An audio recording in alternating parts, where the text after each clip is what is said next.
Hello, everyone. Thank you for joining our webinar.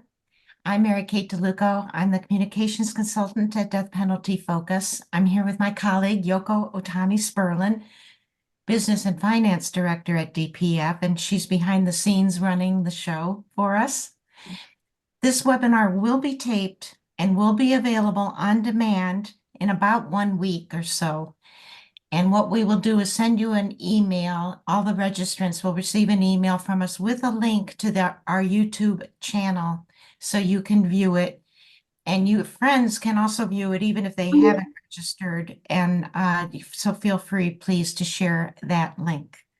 I'd like to introduce you now to Death Penalty Focus Board President Mike Farrell, who is also our moderator for this webinar. Mike.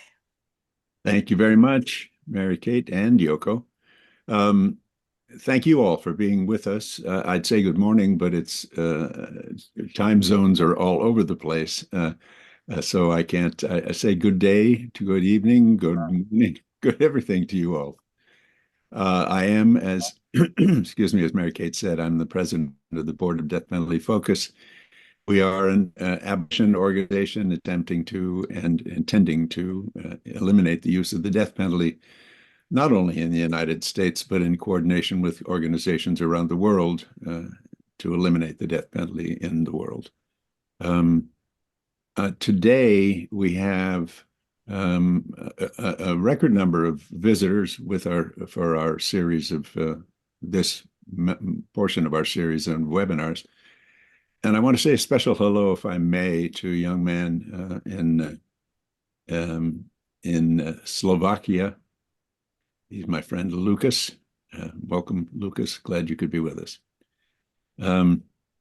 The work we're doing is many faceted, and people have different thoughts about it. People have different understandings of it, and people have different approaches to it, I guess. And there's, as you are well aware, I'm afraid, a great deal of opposition to our work. There are many people who continue to insist that we need to be killing, that this process must go on. And little by little, I think we are finding ways to correct that, I don't know what I want to call it, attitude, miseducation, understanding. But one of it's always been a source of concern to me that people who work with those on death row, whether you're the ones we hear about a lot or the lawyers who work very closely with the people on death row and get to know them. And it's always felt to me that it must be a hideously painful experience when this person you've come to know and care for and fought for is executed. But what we don't hear enough about, I think, is those people who are what we think of in the community as spiritual advisors. Those people who come to those folks not with extraordinary knowledge, obviously, about the death penalty process and everything, but the people who get to know them on a level that I simply can't fully understand. Spiritual counselors are people who are so committed to their own faith and their own belief system and their own ability to connect with others, that it's an act of generosity that I find, frankly, hard to grasp. Not that I don't enjoy and appreciate it, but it's just, it's a task that I think exposes one's most fundamental vulnerabilities. And over 40 years ago, I was doing a television series here in Los Angeles, and I got a phone call from a man who said, "I understand that you are opposed to the death penalty." And I said, "Yes, I am. I have so stated, and I suppose signed a petition or something. I've never been particularly active in my opposition. I just find it repellent and inappropriate." And he said, can I come out and see you? And I said, sure. And he came to the set of MASH, and we sat and talked. His name is Reverend Joe Ingle. He's a minister of the Church of Christ. And he, at that time, was running an organization called the Southern Coalition on Jails and Prisons. And Joe told me that we are, as a result of the court decision in 1976, which was at that point 4 years old, I guess, he said, we're facing a bloodbath in this country, and I want to stop it, and I need your help. And that began for me 4 decades of, better than 4 decades now, of activity in various ways to oppose the use of the death penalty, educate people about the death penalty. But I do so at the as the rear guard to those who are in the forefront of this struggle. And Joe Ingle has been one of the great leaders in this struggle, and I'm thrilled to have him with us today. Welcome, Joe. Thank you, Mike. It's good to be here. After that serious introduction, I think maybe I'll tell a story that I learned while I was in seminary in New York City at Union Theological Seminary. And before I came to New York, there was a theologian there named Reinhold Niebuhr, who was from Detroit before he came to teach Christian ethics at Union. And he was from a labor parish, so he's very crusty. You know, he could speak his mind in some very frank language. And one day, one of his students raised a hand, and Niebuhr called on him, and the student said, well, Dr. Niebuhr, Dr. Barth, who was the leading Swiss theologian in the world at that time, has written an essay about Paul where he quotes Paul saying, you know, you can be a fool for Christ. What do you think about that? Niebuhr looked at him and raised those crusty eyebrows and said, well, suppose it's all right to be a fool. Just be sure you're not a damn fool. And that's the way I see my work. It's a balancing act. It can go either way. And I think one of the things I've tried to do in the book is to take people inside the doors of what I have seen and witnessed and been heartbroken about, so they can see it up close and personal. And so I'd like to begin by taking someone, with your cooperation, Mike, you're going to be in this story too, on a journey. And our journey is, we're going to say you and I are in Memphis, Tennessee. I choose Memphis because Memphis has sent almost, well, half of Tennessee's death row to death row comes from Memphis. So it's the belly of the death penalty beast in Tennessee. So you and I commit a crime in Memphis. And we had no intentions of killing anybody, but things go askew, and I end up killing somebody, and we ended up being caught by the Memphis police, taken to the Shelby County Jail, and we realized we're in deep trouble pretty quickly, and they're going to charge us with the death penalty. Now, our cells are only a couple of cells apart in the Shelby County Jail, and then all of a sudden, I'm moved. Now, I'm the one who actually did the killing. I shot the guy. And there you are, you're left behind. And you might be thinking, why'd they move Joe? So let me ask you, why do you think they would have moved me? To get you closer to the chair.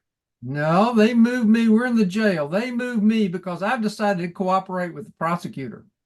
And so that makes us incompatible. So they don't want me near you because I'm going to say, this guy did it. And that's what I say. So when we come to trial, I've cut a deal. I get a lesser sentence, and eventually I walk out of prison. Meantime, you come to trial. You're facing the death penalty. You have an inadequate lawyer. 9 out of 10 of the people on death row have terrible lawyers because they can't afford to pay them. And you are given the death penalty. Now, in Tennessee, that means you're immediately shipped to Riverbend Maximum Security Institution in Nashville, where you come to Unit 2. And Unit 2 has a level system. So you come into Unit 2 in RMSI, and you're placed in a cell all by yourself, and you have a box of your possessions, and that's it. And that's the way it stays for 18 months until if your behavior is good, you can move up from a C level, which is what you were when you came into a B level. That gets you outside the cell a little bit more. And after a year, if your behavior is still good, you get up to an A level and you get out of your cell all day long. That's really unique about Tennessee's death row. And it came about because of some litigation we started in the late 70s. So guys can get out if you're in A level, go to arts and crafts, work on a GED. We have courses coming in from Vanderbilt Divinity School, Law School, Watkins School of Art, things that you can participate in. So what happens over time is you're part of a village. You get to know everyone in your village, all 43 people, and you get to know each other well. And in the context of that come execution dates. And everybody's case is on appeal. And eventually individuals run out of appeals, and then they move you to death watch. And this is different from state to state. Unfortunately, I'm familiar with all of them in the South because I've been to all of them. But in Tennessee, you are taken from your cell, where you usually are, over to Building 8, which is where the killing machinery is. You got your lethal injection, you got your electric chair there. And you're taken over there 72 hours before they're going to kill you. So you have been in your cell for years, because it takes years for your case to proceed through the system.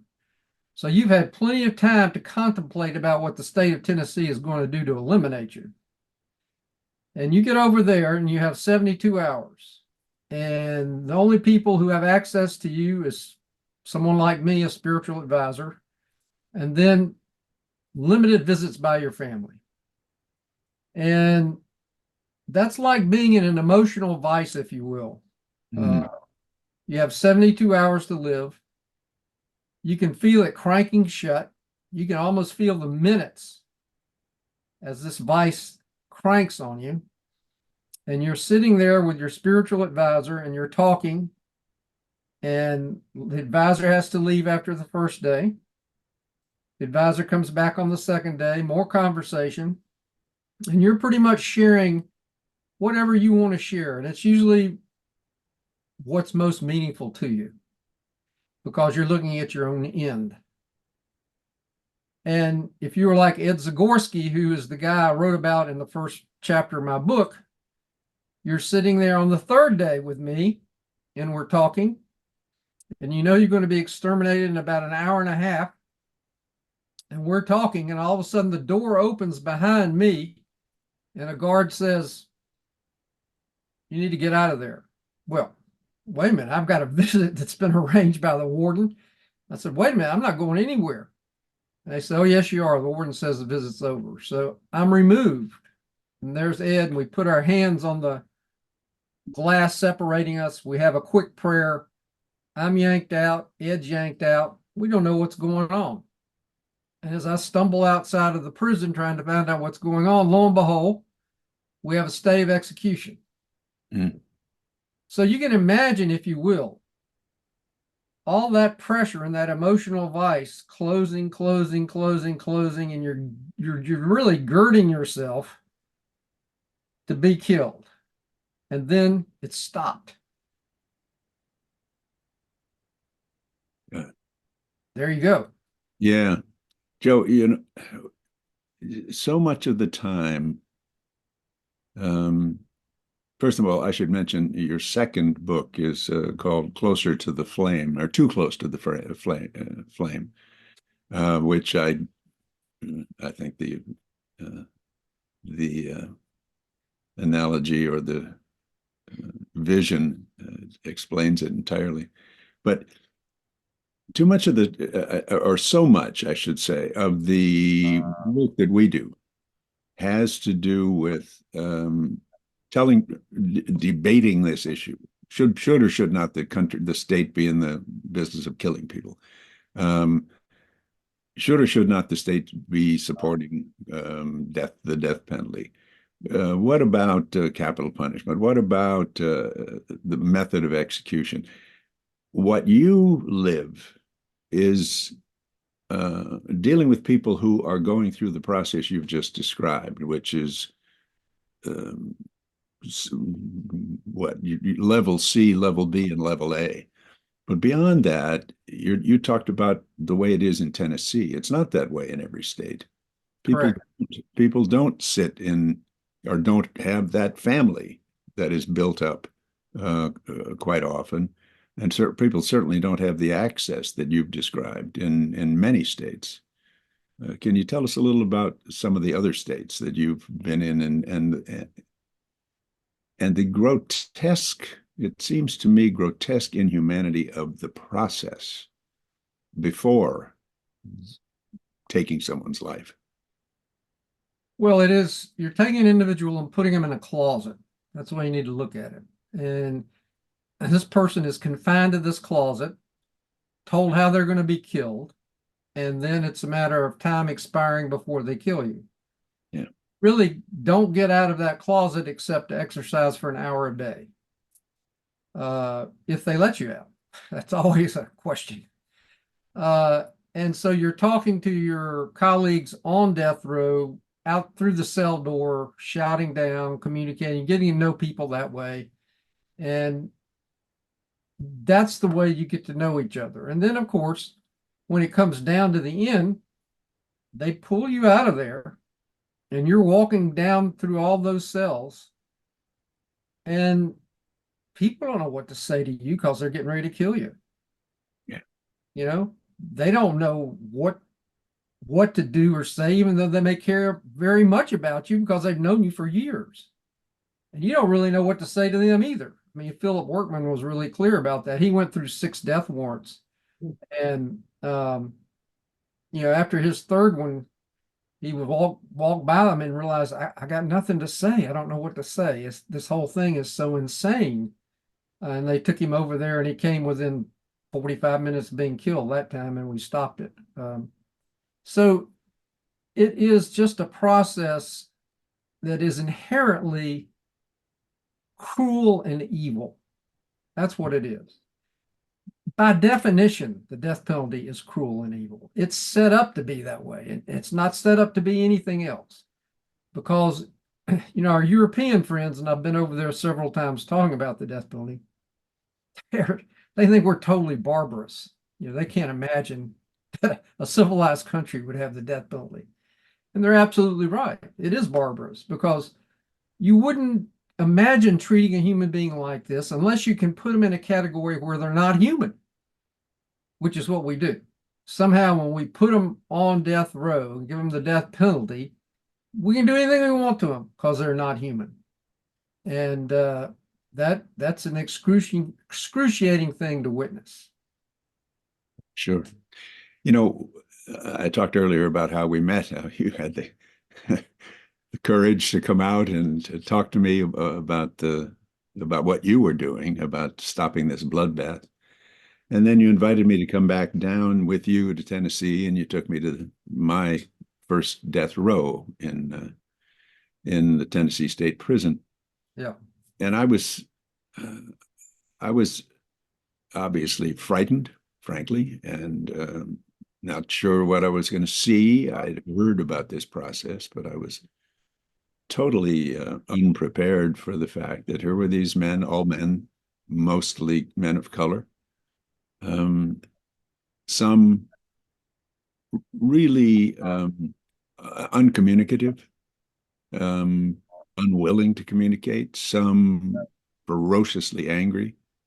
I remember one, I've still got it on my wall, one man so sweet about the fact that we came, gave me a handmade, made out of matchsticks, a crucifix that I have on my wall today. The utter lack of humanity of the way in which these people had been treated and were being treated, and the obvious humanity within them was stupefying. And I remember you were very generous and very careful with me, and I appreciate that. We went from there to a fundraiser in Chicago where you spoke to some high-level folks, some wealthy folks, about trying to raise money for what was then your organization, the Southern Coalition on Jails and Prisons. Um, and I have this enormous admiration for your ability to bridge that gap between being in that room with these people and then being in that other room with those people. And I can't comprehend the way in which you weather that. And I assume that dilemma is part of the book, your most recent book, Too Close to the Flame. But is there how do you gird yourself for both of those journeys and maintain your sanity? Not very well, actually. Um, and I've really had to deal with this in the last 5 years because Ed Zagorski, who I talked about earlier, when his execution was stopped, Tennessee Supreme Court set another execution date 18 days away.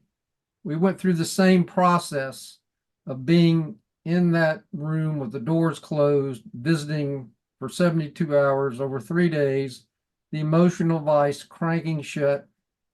First day I came, it said deja vu. Of course, we knew it wasn't really deja vu because at the end this time it was they're going to electrocute him. And we went through that first, second day. We got to the third day, and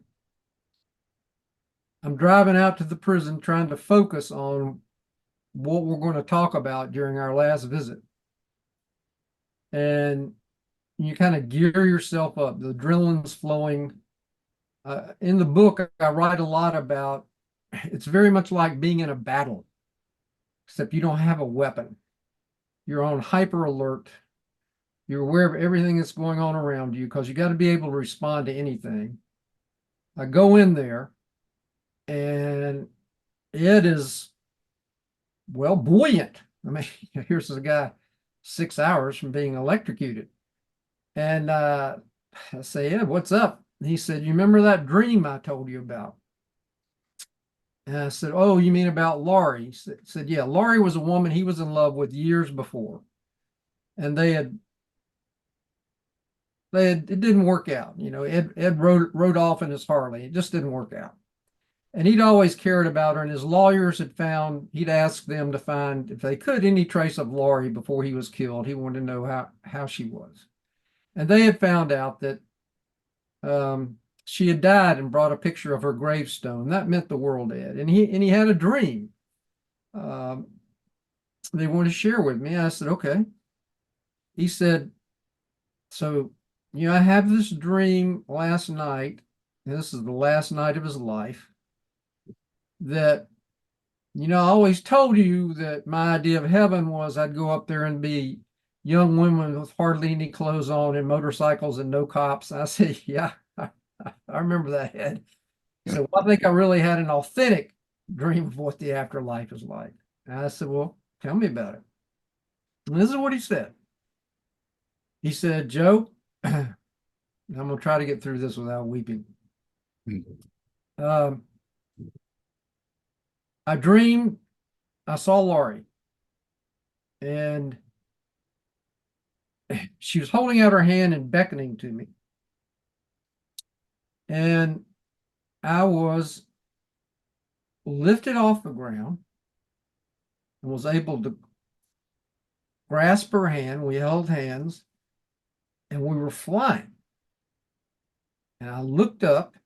We're flying right toward this forest with lots of trees. And I'm thinking, wow, this is not going to be good. Maybe I should let Laurie know that, you know, we're going to crash into these trees. But she totally ignored me, and we flew right through them and came out the other side.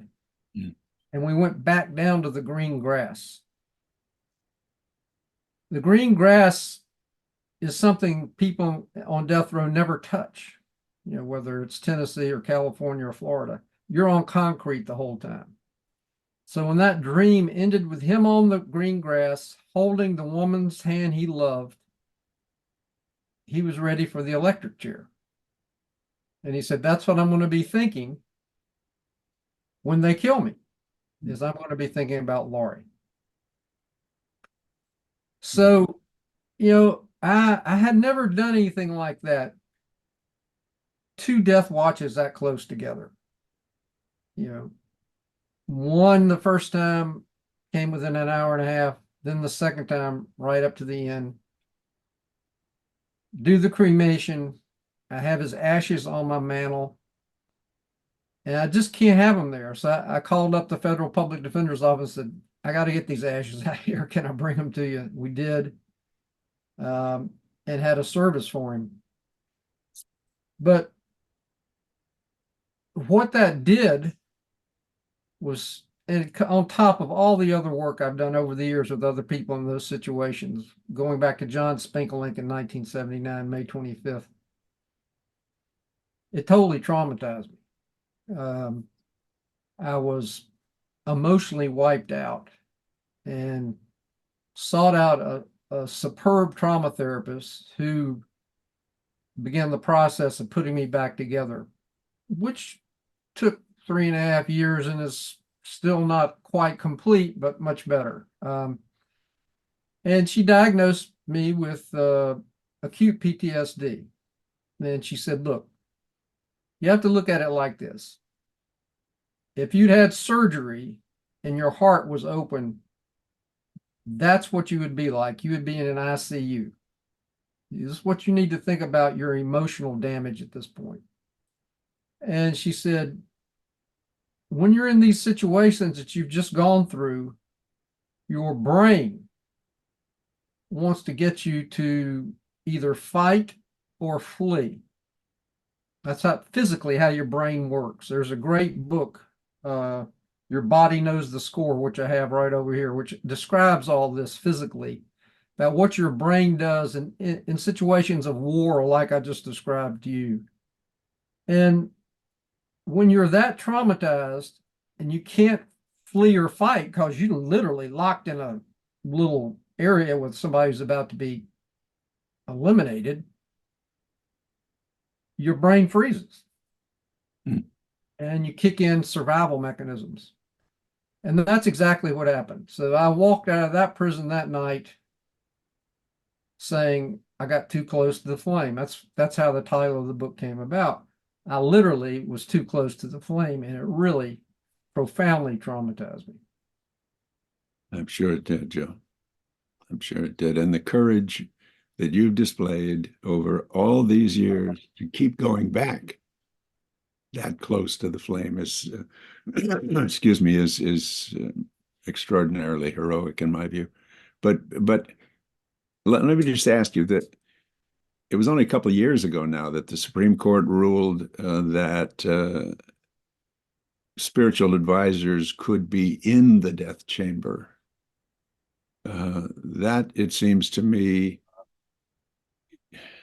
goes a step further somehow for the advisor. Well, that's a step I would never take. And, Yeah. I think you just have to realize there are borders. Yeah, and if exactly. you cross these borders, you can really do yourself in. So yeah, that's something I don't care what the Supreme Court says. And a lot of the guys I've worked with who've been killed over the years, and the women say, look, I don't want you there. Yeah. I want you to watch this.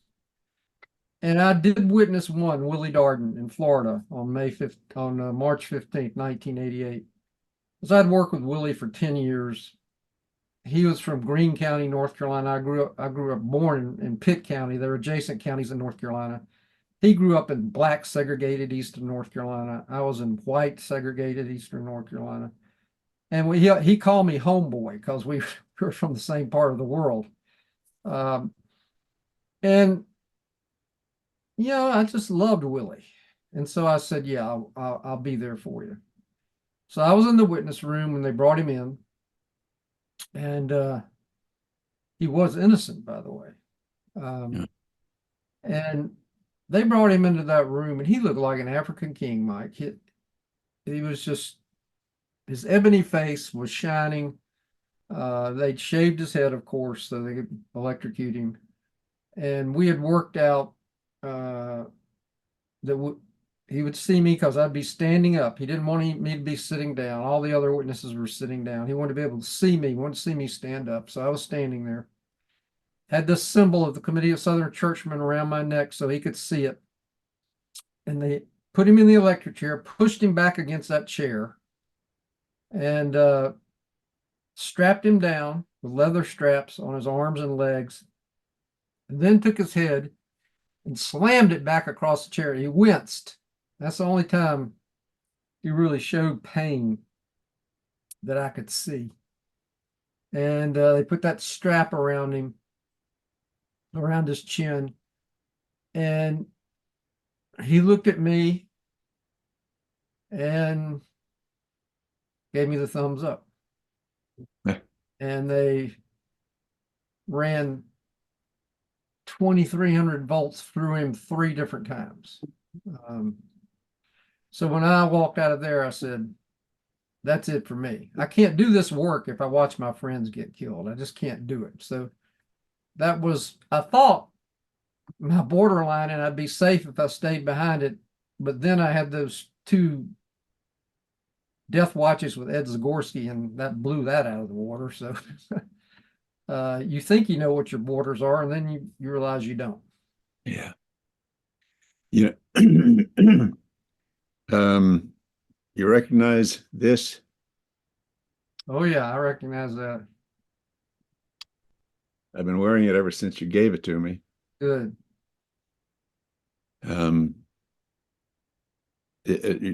For those of you who are listening, after the first visit, Joe asked me to come to a meeting of the Southern Coalition on Jails and Prisons, and I met a woman named Marie Deans, who Joe had asked to go to Virginia and set up a like organization, which she did.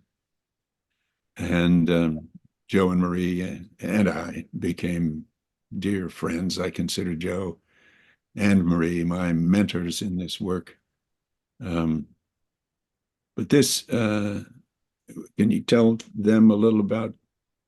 Yes, that's Morris Mason's bracelet. Morris Mason was on death row in Virginia. Horrible crimes. Some people commit horrible crimes. That's part of it. But if you get to know their stories behind these crimes don't fall out of the sky. I mean, Morris was horribly abused. He had a social history that was a disaster.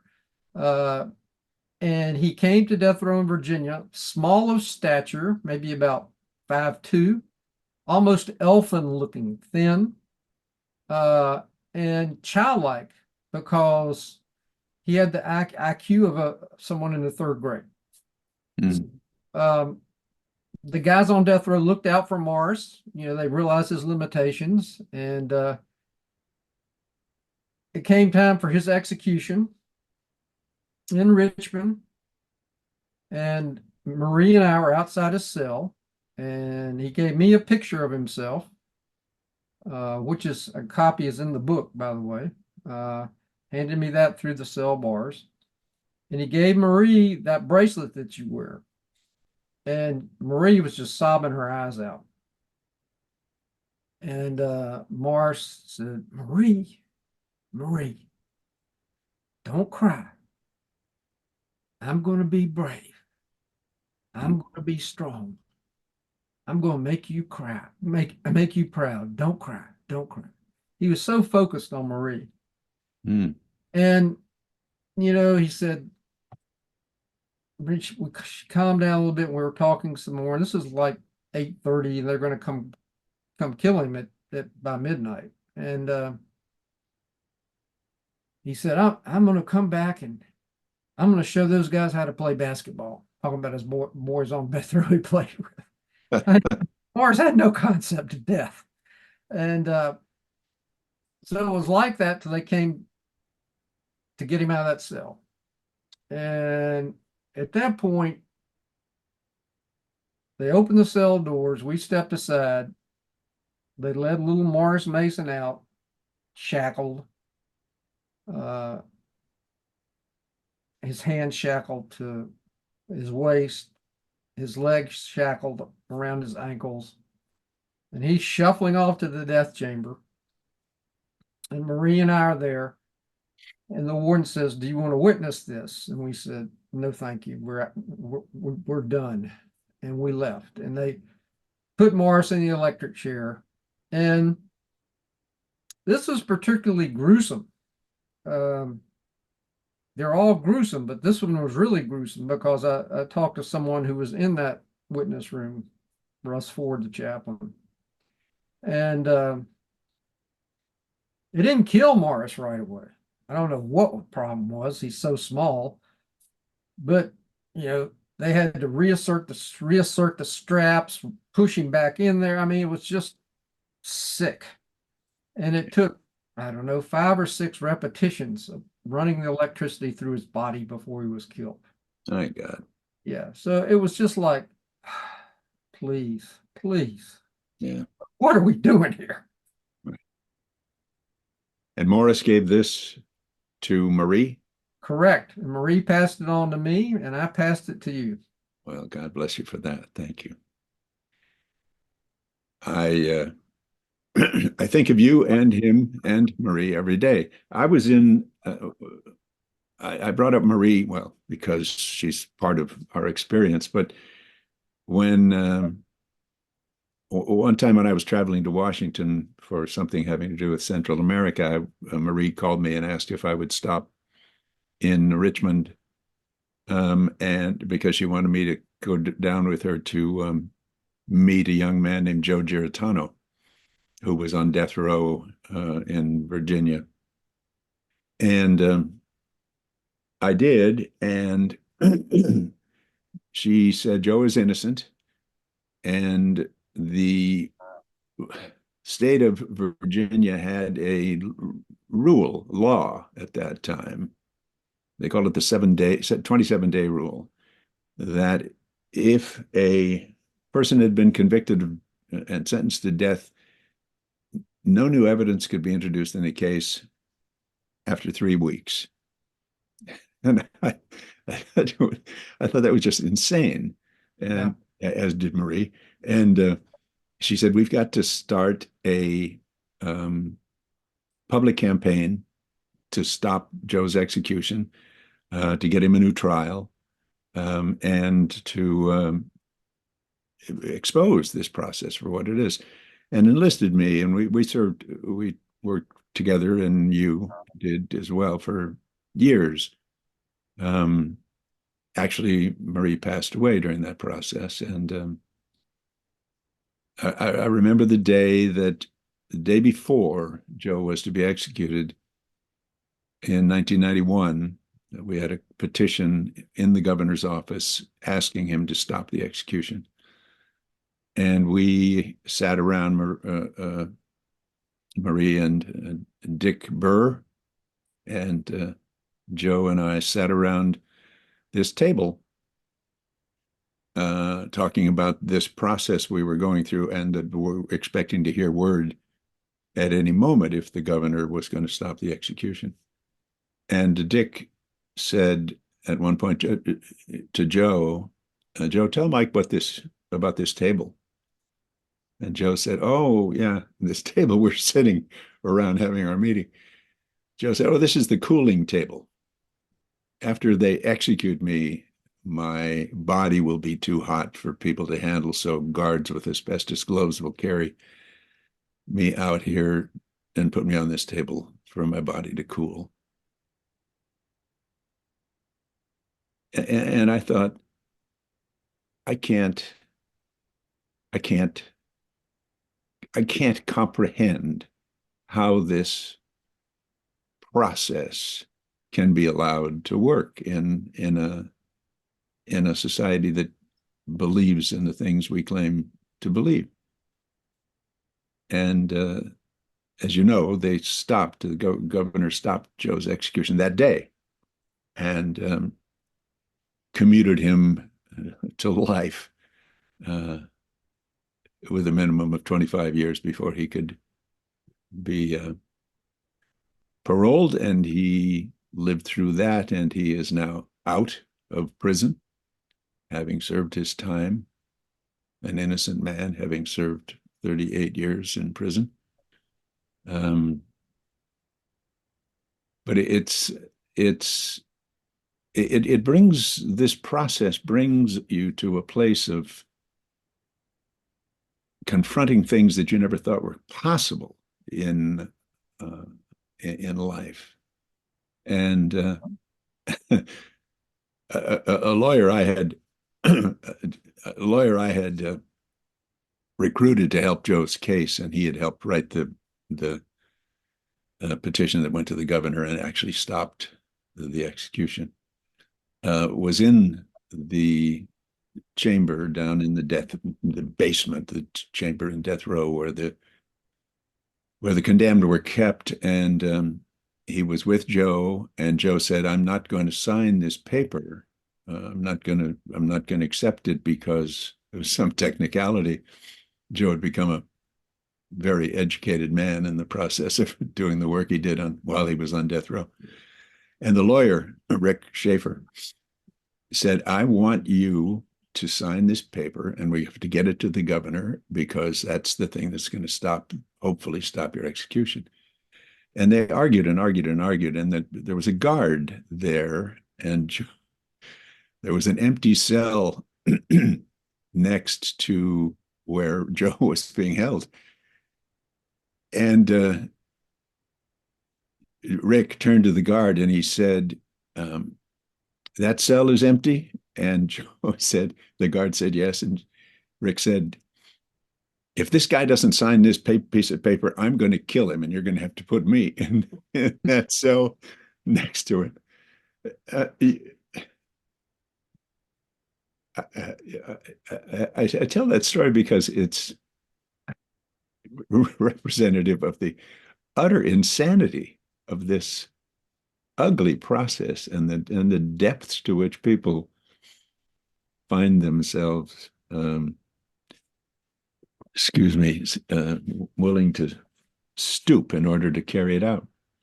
But Joe's a great example because I received a letter from Joe Gerentano.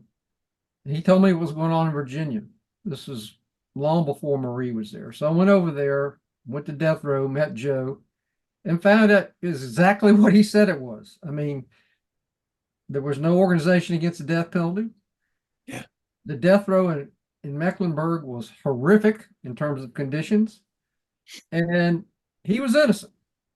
So I took that to my colleagues in the Southern Coalition and said, "This is the deal. We need to open up an office and hire Marie here to do this." And we voted to do that. But people like Joe, I have a guy here in Nashville, Rocky Coker, on death row for 36 years, and he's now out. He's doing well. He's working. They can contribute. They can be members of society. That's the thing people miss completely. There's some very able people we have on death row.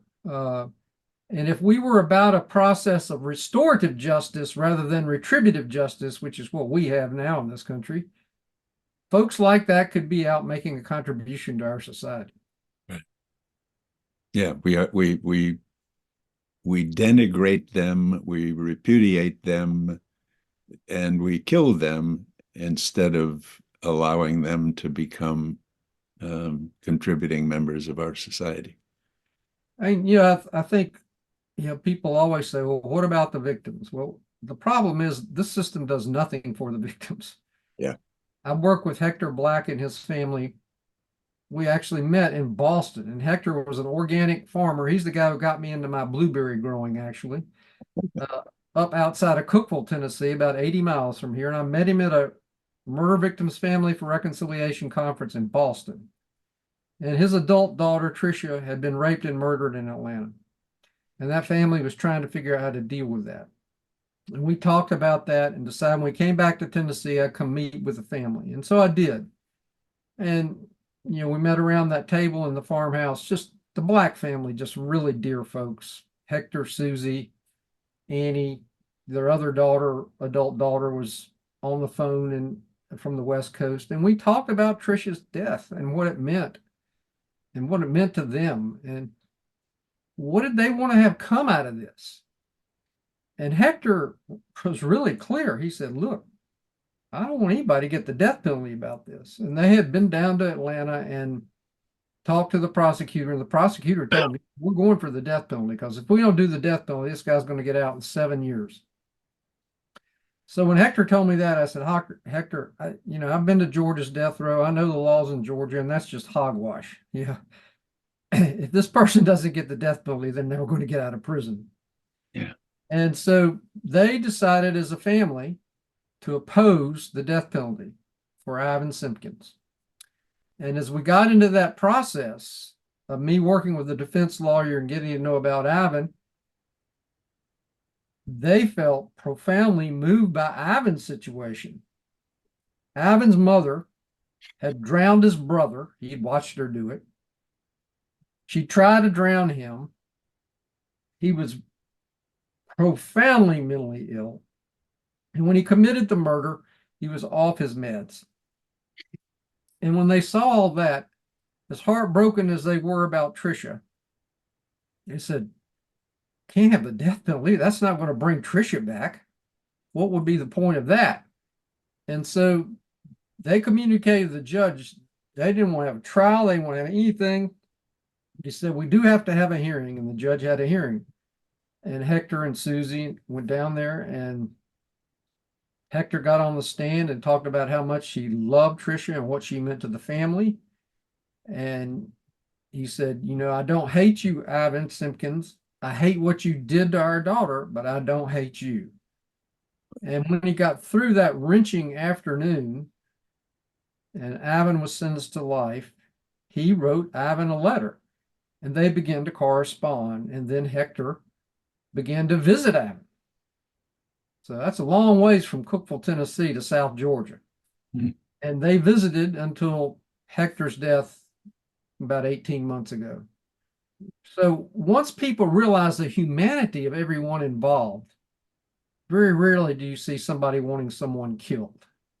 We all understand that we're all children of God. No matter what our worst thing is we've done, nobody wants to be judged by that. And we need to remember that when we're involved in this process. That's an important lesson for people to hear. Joe, at the end of your book, excuse me, you've talked about things you will no longer do for the sake of your own well-being. Right. Can you talk about some of them, why you vowed not to do them again? I've seen my share of governors, Mike, and talked to them about trying to stop executions. I think if I walked into another governor's office and asked for that, I'd probably be emotionally traumatized before coming back. I couldn't come back from it because so often a political game. And really, it was also clear in my meeting with Governor Bob Graham in Florida. Now, I'm a United Church of Christ minister, not Church of Christ. In your introduction, you said Church of Christ. And my United Church of Christ people are going to be upset with that, but don't worry about it. Hey, thank you. I saw Bob Graham, who was a United Church of Christ member. And so we had myself, Roger Shin from Union Theological Seminary, Mary Charlotte McCall from the Southern Presbyterian Church, C.K. Steele, African-American leader in the Civil Rights Movement. And we're all talking to Governor Bob Graham in March of 1979. And we knew he had a problem because Bob Graham had the largest death row in the country. And he's a Democrat. What's he going to do? He just got elected. And we were saying, you really don't want to go down this path. And we're talking about all the reasons, the moral, the ethical, da-da-da. And I said to him, the first data's coming back on sociological studies of the reimposition of the death penalty and actually who's on death row. And it's the same racism as ever. Oh, he said, no, the Supreme Court took care of that. I said, no, they didn't. There's the Gross-Morrow study, and it shows clearly that there's discrimination on race of victim. Well, he was intrigued with that, and he said, okay, what should we do? I said, let's set up a commission. You don't have to take my word for it. We'll get people from around the country who are the best sociologists, criminologists in the country to go on a commission, investigate every murder in Florida, find out what the details are, see if I'm right about racism and race of victim. He said, that's a good idea. Call my secretary tomorrow with those names. I said, I will. We all left. So we all felt better after that meeting. Becca and I, my wife and I, after our demonstration against the death penalty in Atlanta later that spring, went up to a beach in North Carolina just to relax. And I got a call. This is before cell phones. I got a call from the manager, went to the manager's office. My colleagues back in Nashville tell me John Spinklink had his death warrant signed by Bob Graham. And that's what it's like. It's all politics. They all want to be president of the United States. And they think killing people is a popular thing to do to help them become president of the United States. That's really what it's all about. So I'm not interested in going in those offices anymore. I get it. I get it. I've been in a couple of them myself, and it's not something one learns to grow from. Mm-mm. I was with the mother of William Andrews in Utah, and the Amnesty International actually contacted me and asked me to go to meet with the governor if I could, because the governor wouldn't meet with the family. And because I was the star of a television series, I was able to get a meeting with the governor, and the young man's mother came with us. And she had all the dignity one could ever ask for. And she said, my son was not the murderer in this case. He was outside. He didn't know there was a murder happening.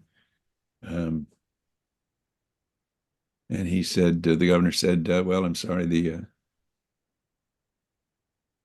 the jury has spoken. And I said, Governor, do you know that when the jury left the room wherein they were deliberating, there was left on the table a scribbling note with a picture of a man on a noose that said, "Hang the nigger"? And the governor said, I'm sorry, the jury has spoken. Well, that's their great excuse. They always say the courts have spoken, but in point of fact, they all have power to stop that execution through clemency. Yeah. Yeah. Much more power than they should have. Some of these folks. But, sorry, were you going to say something? I didn't mean to interrupt. No, I was just thinking that there's so many things we do to try to stop this process. We do vigils. We have a visitation program here in Tennessee. Everybody who wants a death row prisoner who wants a visitor is matched with a visitor. So we have a great visitation program. We intervene with the Department of Corrections to get things changed when wardens come in and make things harder, which they shouldn't be, and get them back to the way they used to be. It's an ongoing process. And the reality is, if we could just conceive that the folks on death row are human beings, we wouldn't be doing any of this stuff, because we have put them in a category of being non-human so we can do anything we want to. And that's what's behind the death penalty. They're not us, so we can destroy them. Point of fact, we're all sisters and brothers, whether you're behind the bars or not. But unfortunately, we have politicians who prey on that to advance their careers. Yes, indeed. And we're seeing that. We've made great strides. I think when I started in this business, there were 12 states that had no death penalty. And now there are 24, I believe, that have no death penalty, and more that have death penalty moratoria. But you see today in Florida, for example, they're advancing legislation to put people to death for killing a child or raping a child. A hideous crime, but it's politicians now trying to play on the fears and the the horrors in the minds of people to bring us further toward this business of brutalizing other people. We have the same thing in Tennessee. We have the same legislation introduced. Honest to God, there's this organization called ALEC. It's a Republican organization. They just hand out model legislation to the Republican representatives, and the Republicans come back to the legislature and say, okay, I'm going to file this. They have no idea what that bill really means. They don't know that the U.S. Supreme Court has said you cannot execute someone for rape. I mean, David Kendall argued that in Coker versus Georgia. So, what are we doing here? It's all a political game. Yeah. Yep. I don't know if you know of Gary Tyler. Gary's become a friend of me and of the organization, but Gary was sentenced to death in Louisiana at 17 years old. I think 16 actually, and spent 42 years in prison there before he was finally released. And he's now a prize-winning artist, right? Sharing his talent with the rest of the world. 42 years in prison for a crime he didn't commit, and thank by the grace of God and George Kendall, and exactly. And some of the people that have the courage and the heart and the blessed spirit that you do are able to reach out and give them hope and recognize their humanity and try to bring them some sense of peace. I can't tell you, Joe, how much you personally have changed my life and how grateful I am to you for it. But I ask you to revisit this stuff, and I know it's hard for you. And I know you've made that clear in your book, but I don't know that people can fully understand the utter soul draining experience of being next to and in some way unarmed in a situation like that. And my heart goes out to you, my prayers go out to you, and my absolute gratitude goes to you for the work you do and the work you have done for all these years. Well, thank you, Mike. But since you mentioned Louisiana, it does bring up a story I have to share. Okay. So Governor Edwin Edwards was the governor of Louisiana, and Willie Watson was up for execution, African American.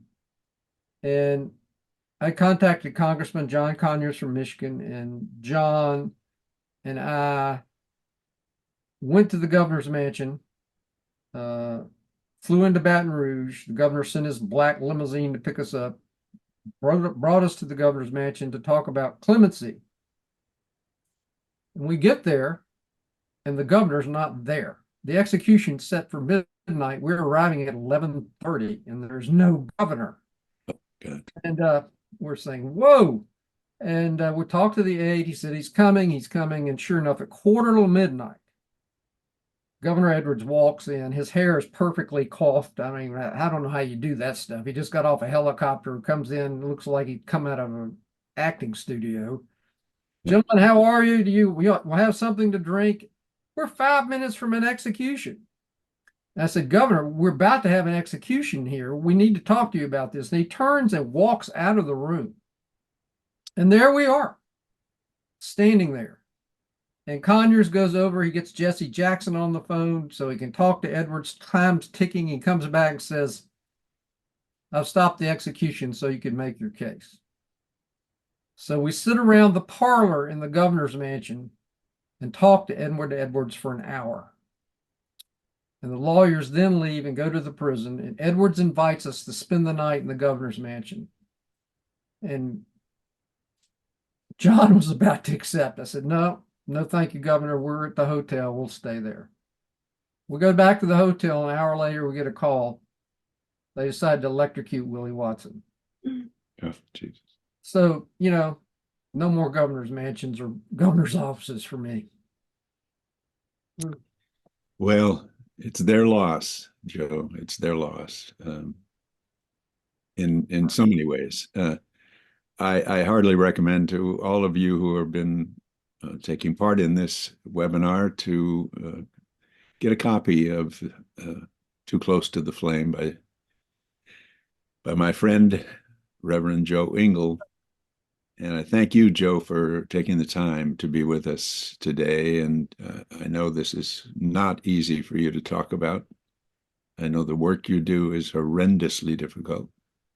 And I can't tell you how blessed I feel just knowing you and knowing what you do and how you do it. Well, thank you, Mike. You're a dear friend, and I'm glad for that fact. Me too. Thank you all for being part of this. And I think we're probably just right out of our hour. We are. Mike, I just wanted to add, I didn't have a chance, of course, but we have so many people who have posted or in the Q&A just their best wishes to Joe. Joe, many of your friends on here. And I did want to share that with you. And I also wanted to add that we'll put out a resource page on our website after this webinar to for people who want a link to Joe's book and how to buy it. And Todd Peppers wrote in about the book he wrote, and Russ Ford's book, and we'll have others on our list of resources. So those will be available. And I really would like to just note that we had really wonderful comments here in the Q&A section, and your work, Joe, is totally appreciated, and I hope you know the influence and the impact you've had. Well, thank you very much.